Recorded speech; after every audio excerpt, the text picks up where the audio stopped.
अस्सलाम वालेकुम, welcome back to my channel Shahzain Yasir. आज की वीडियो में बात करेंगे यूएसए विज़िट वीज़ा के बारे में और फीफा वर्ल्ड कप के बारे में, क्योंकि आजकल काफ़ी बाज़ार गर्म है और बहुत से लोग इस चीज़ को काफ़ी कैश कर रहे हैं कि फ़ीफ़ा वर्ल्ड कप होने जा रहा है यूएसए में, तो फ़ीफ़ा वर्ल्ड कप की टिकट्स लें और यूएसए का वीज़ा तो समझे आपको फ्री में ही मिल जाएगा। तो आज इस रियलिटी पे भी बात करेंगे और यूएसए विज़िट वीज़ा आप ख़ुद ईज़िली अप्लाई कर सकते हैं। स्पेशली पाकिस्तान से अगर आप अप्लाई करना चाह रहे हैं या गल्फ़ से अप्लाई करना चाह रहे हैं तो आप ख़ुद भी अप्लाई कर सकते हैं और अपॉइंटमेंट बुक कर सकते हैं और जाके इंटरव्यू आपने देना है और इंटरव्यू बेस्ड ये वीज़ा होता है। सबसे पहले बात करें कि फ़ीफ़ा वर्ल्ड कप और USA visa. FIFA world cup के बारे में एक सिंपल सी बात तो ये है कि अगर आप वर्ल्ड कप के लिए यूएसए विज़िट करना चाह रहे हैं तो उसमें सबसे पहली रियलिटी तो ये है, जब आप इंटरव्यू के लिए जाएंगे और वीज़ा ऑफिसर जब आपसे क्वेश्चन करेगा, पहला ही क्वेश्चन कि फ़ीफ़ा वर्ल्ड कप के लिए आप जाना चाह रहे हैं, सपोज आपसे पूछता है कि आपका पर्पज़ ऑफ विज़िट क्या है, तो आप बताएंगे कि जी मैं मैच देखने के लिए जा रहा हूँ। तो सेकंड ही क्वेश्चन उसका ये होगा कि इससे पहले क्या आप किसी कंट्री में मैच देखने के लिए गए हैं, या अगर वो किसी टीम का कैप्टन आपसे पूछ लेता है फ़लाँ टीम है तो इसका कैप्टन कौन है, तो आपके पास तो कोई इन्फॉर्मेशन नहीं होनी बिल्कुल भी, क्योंकि एजेंट ने आपको टिकट्स बाई करके दी होनी और आपके पास 1 या 2 मैचेस की टिकट्स होंगी और आपको ये तक भी शायद ना याद हो कि ये मैच है किन टीम्स के दरमियान में। तो जब आपका इंटरव्यू आपके फ़ीफ़ा वर्ल्ड कप के बारे में होगा तो वो इन्फॉर्मेशन आपके पास पूरी नहीं होगी, जिसकी वजह से आपका वीज़ा रिफ्यूज़ हो सकता है। और बहुत से लोग अप्लाई कर रहे हैं, तो अल्लाह करे सबके वीज़ाज़ अप्रूव हो जाए अगर वो फ़ीफ़ा वर्ल्ड कप की बेस पे यूएसए का विज़िट वीज़ा अप्लाई कर रहे हैं।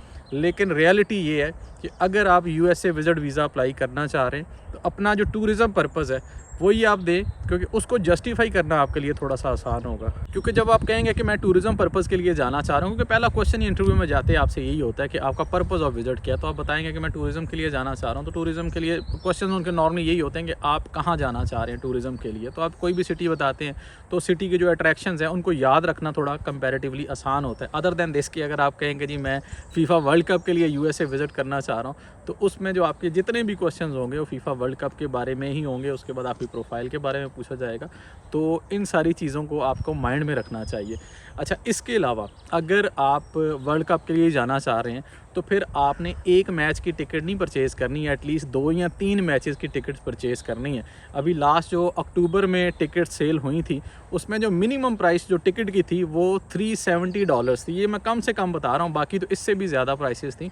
तो कम से कम जो है आपको 2 या 3 टिकट्स लेनी पड़ेंगी। तो आप रफली जो है $1000 तो आप ज़हन में रखें ना कि ये तो आपने टिकट्स परचेज़ करनी है। इसके अलावा जो है आपकी वीज़ा फ़ी वो आपने पे करनी है, कंसल्टेंसी चार्जेस पे करने हैं। तो ये सारा बजट आपके माइंड में होना चाहिए अगर आप फ़ीफ़ा वर्ल्ड कप के लिए ही अप्लाई करना चाह रहे हैं। तो मेरा मशवरा सबको यही है कि अगर आप अप्लाई करना ही चाह रहे हैं यूएसए विज़िट वीज़ा तो टूरिज़म पर्पज़ के लिए करें, उसको जस्टिफाई करना आपके लिए आसान होगा ड्यूरिंग इंटरव्यू।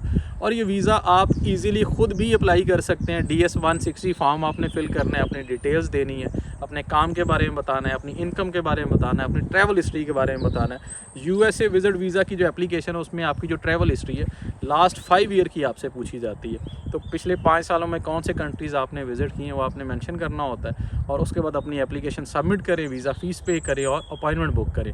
जितने लोग गल्फ़ में रहते हैं वो इजीली अपॉइंटमेंट हासिल कर सकते हैं। स्पेशली सऊदीया में तो आपको अपॉइंटमेंट का कोई इशू नहीं होता बिल्कुल भी। अपॉइंटमेंट आपको सेम वीक में भी मिल जाती है, नेक्स्ट वीक में तो इजीली मिल जाती है। दुबई यूएई में थोड़ा सा प्रॉब्लम चल रहा है पाकिस्तान की तरह, कि अपॉइंटमेंट आपको काफ़ी लेट मिलती है, लेकिन उसको भी आप रीस्केड्यूल कर सकते हैं। अगर आप पाकिस्तान से अप्लाई कर रहे हैं इस टाइम पे, तो इस टाइम पे जो अपॉइंटमेंट्स आ रही हैं वो नेक्स्ट ईयर जनवरी की अपॉइंटमेंट्स आपको मिल रही हैं। तो अगर 2027 जनवरी भी आपको अपॉइंटमेंट मिलती है तो उसको आप रीस्केड्यूल कर सकते हैं। विद इन 90 डेज़ नॉर्मली आपका इंटरव्यू हो जाता है। अगर आप अर्ली अपॉइंटमेंट किसी से भी परचेज़ करते हैं तो अर्ली अपॉइंटमेंट के लिए आपको थोड़े से पैसे खर्च करने पड़ेंगे। बाकी जो वीज़ा अप्लाई करना है वो आप इजीली खुद भी कर सकते हैं। वीज़ा फ़ी आप अपने कार्ड से पे कर सकते हैं। स्पेशली जो यूएसए का वीज़ा है 5 ईयर वीज़ा होता है ये वीज़ा जब आपको मिलता है तो आपकी प्रोफाइल की बेस पे आपको मिलता है। इसमें किसी भी कंसल्टेंट का कोई कमाल नहीं होता बिल्कुल भी।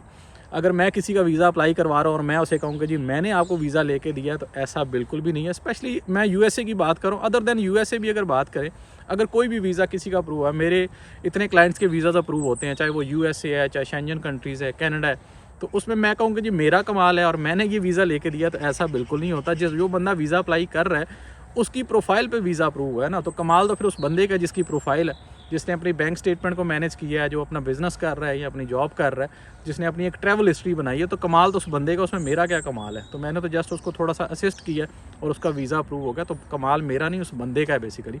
और स्पेशली अगर यूएसए की बात करें तो यूएसए वीज़ा में तो किसी का भी कोई कमाल नहीं है, ठीक है। जो बंदा अप्लाई कर रहा है वीज़ा, उसी का सारा कमाल है।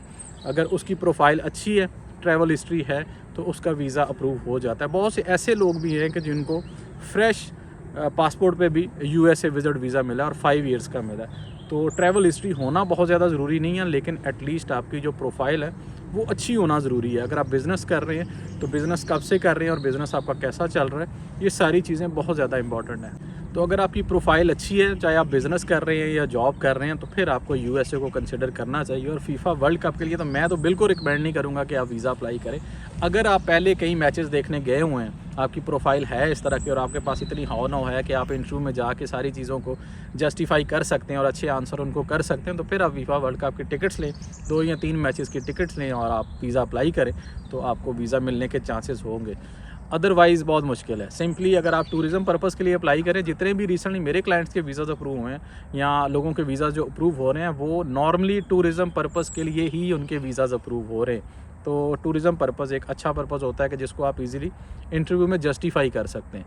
तो अगर आप यूएसए विजिट वीज़ा अप्लाई करना चाह रहे हैं तो इन सारी चीज़ों का ध्यान आपने ज़रूर रखना है और फैसला आपका है कि आप फीफा वर्ल्ड कप के लिए यूएसए जाना चाह रहे हैं या टूरिज़म के लिए जाना चाह रहे हैं, तो डिसाइड आपने करना है। ये थी जी आज की वीडियो। होपफुली आज की वीडियो आपको इन्फॉर्मेटिव लगी होगी। अगर यूएसए, कनाडा, ऑस्ट्रेलिया, यूके या शेंजन कंट्रीज़ के लिए मेरी सर्विसेज आपको रिक्वायर्ड है, तो ये मेरा ईमेल आईडी है, इस पर आप मुझसे रब्ता कर सकते हैं। तो ईमेल में काइंडली अपने बारे में ज़रूर बताया करें कि आपकी प्रोफाइल क्या है, आपकी ट्रैवल हिस्ट्री क्या है, काम आप क्या करते हैं, सारी चीज़ें ईमेल में ज़रूर बता दिया करें ताकि केस को स्टडी करना थोड़ा आसान और मुझे रिप्लाई करने में आसानी हो। आज की वीडियो इतनी ही। अगर वीडियो अच्छी लगी है तो वीडियो को लाइक ज़रूर कर दिया करें और इस तरह के मज़ीद इन्फॉर्मेटिव वीडियोस देखने के लिए आप चैनल को भी सब्सक्राइब कर सकते हैं ताकि आने वाली वीडियोस आपको मिलती रहें। तो मिलते हैं नेक्स्ट वीडियो में, तब तक के लिए अल्लाह हाफ़िज़।